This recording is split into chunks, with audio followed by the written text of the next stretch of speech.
Well, from political ads to misinformation, a lot of eyes have been on big tech companies and the election.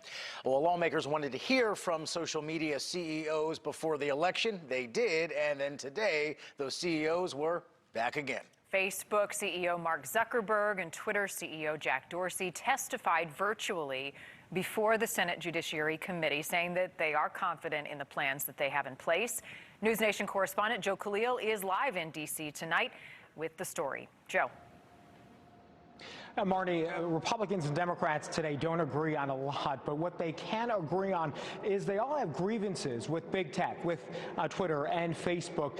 And, you know, a lot of those grievances were exacerbated in the election. These things didn't start after the election, but they go back way before. But certainly the election brought out even more concerns, and we're certainly seeing that today. It really boils down to what role should Facebook and Twitter be playing when it comes to speech, political speech and free speech from people who are just regular users, to potentially people overseas, to even the President of the United States.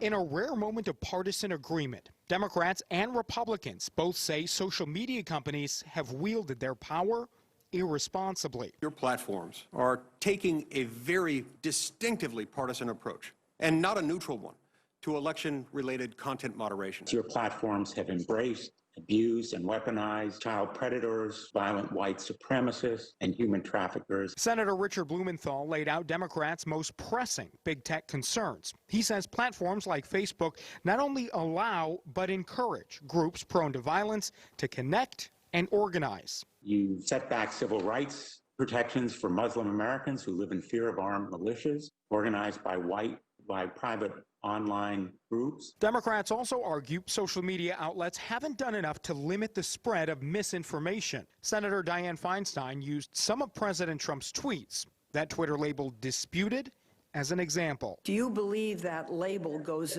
far enough to prevent the tweet's harms when the tweet is still visible and not accurate? Facebook and Twitter don't get to be the last word in what counts as real news in this country, even though you're beginning to conduct yourself as news publishers. Republican Senator Marsha Blackburn says she's okay with Twitter and Facebook censoring content if it's unlawful or incites violence. But she says they often unfairly censor and flag conservative speech. How do you fix it? Well, the way you fix it is two things. Number one, you do the reforms on Section 230. She says if tech companies aggressively flag or remove what people post, Congress should change the law that says tech companies can't be sued for what users post and share. Obviously, you have lists, because there are some of us who are regularly censored and called down by your content moderators. And, you know, unfortunately, in just that minute and a half or 2 minutes, we can't really pack in all of the grievances that both sides have had with big tech. Those are just some of the main ones that you heard highlighted in that package there. I will say you're going to hear more in about 2 hours from the CEOs, Jack Dorsey and Mark Zuckerberg today, and both expressed a willingness to work with lawmakers to potentially change some of the restrictions and the rules around how they police certain posts and speech and look for things. So you'll hear a little bit more of that, but certainly interesting that they have at least expressed that willingness to come to the table and get ideas from lawmakers. Reporting live tonight in Washington, D.C., Joe Khalil, News Nation.